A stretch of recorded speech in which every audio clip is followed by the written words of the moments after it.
So Snoop Dogg did a music video in which it depicts him so-called assassinating Donald Trump with a toy gun. Supposedly, it's a clown-based music video in which everybody has clown face on, and they basically put a picture of Donald Trump on the guy's face and then renamed him into Ronald Clump, and then Snoop Dogg shoots him with the toy gun. And it's sparking some outrage among some listeners, including Senator Rubio, who has been cited to be a so-called rap fan and whatnot. Senator Rubio basically told, and I'm not sure if I'm pronouncing his name right.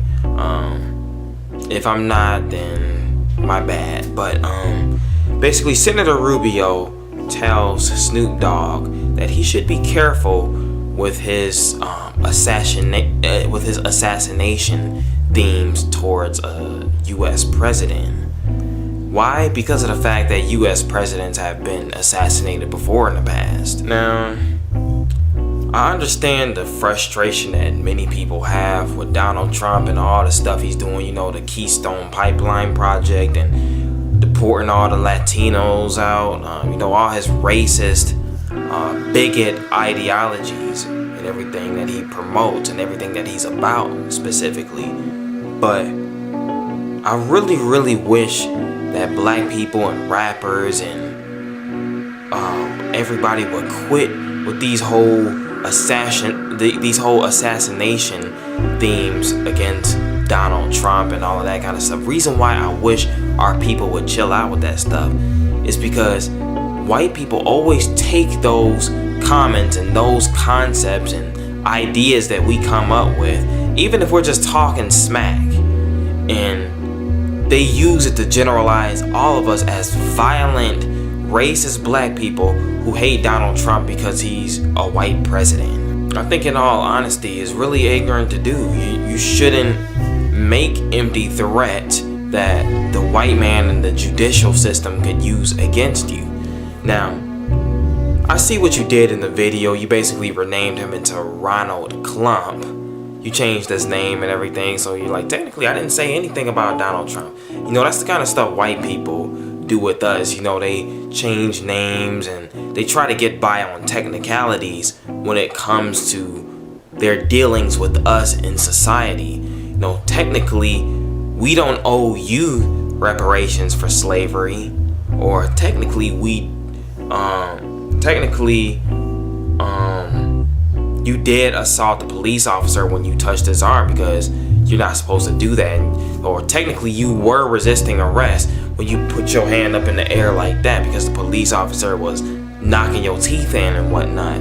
You were technically resisting arrest. And you know, they try to get by on that technical stuff too, but unfortunately Snoop Dogg, they don't allow us to play by the same rules. Bottom line, I think it's a better way to send a message to Donald Trump and to his supporters that you don't approve of him and you don't approve of his policies and you don't approve of his language and his actions. I think it's a much better way to go about doing it. And that would include boycotting a lot of things in America. See, black people have a lot of spending power here in America. A lot of the merchandise that they sell here in America, like, you know, shoes and things like that, they make millions and millions of dollars off of that a year.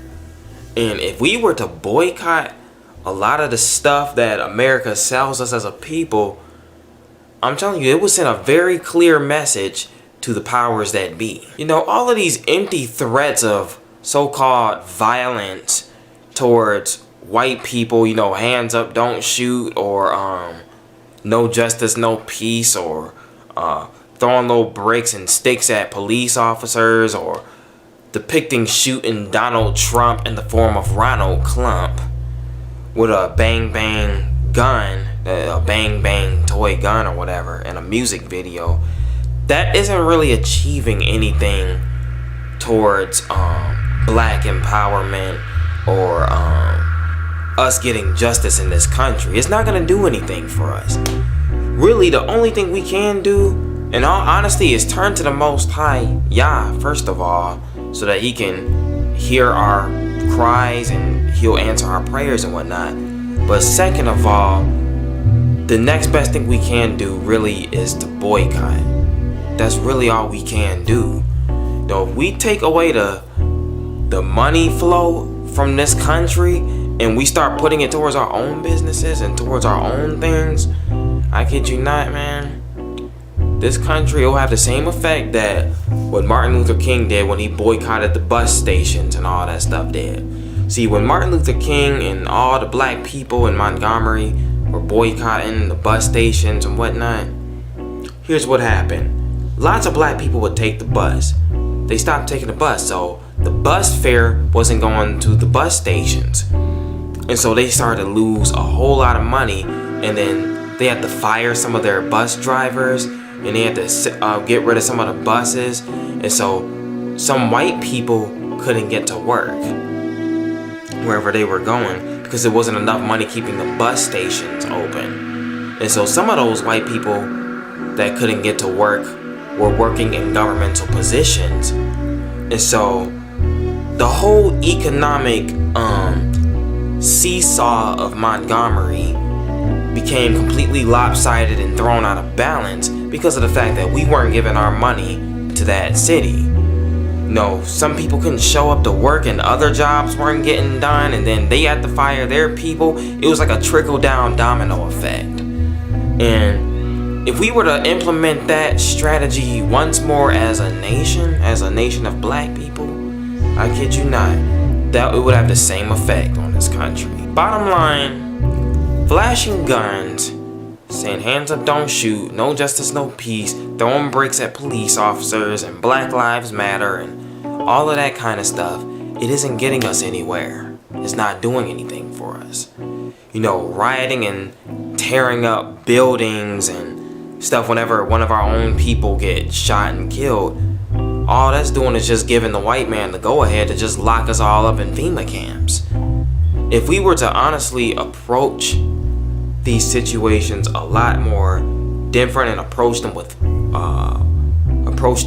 law, power, and businesses and doing our own thing, it will literally throw the economy out of balance. And that's what our people need to understand. Snoop Dogg, I understand your frustration with Donald Trump being in office and whatnot. I think most black people are frustrated with that right about now. But that's not the way to go about doing anything, because all they're going to do is demonize us as a people, say that we're violent, and they're going to use that as an excuse to throw us in prison. And we're going to be back at square one demanding justice again. Straight up. Yeah, I saw this news headline and I felt the need to cover it because I felt like it needed to be covered. Unfortunately, a lot of our people don't have a lot of common sense when it comes to how we should deal with our oppressor, or the massa, should I say. We don't have a lot of understanding. And the Bible actually says, my people are destroyed for the lack of knowledge. We don't know what to do, unfortunately. We do the wrong things, we say the wrong things, we act the wrong way, and as a result, all of us are demonized by it. We need to get it together, and with that, I will say shalom.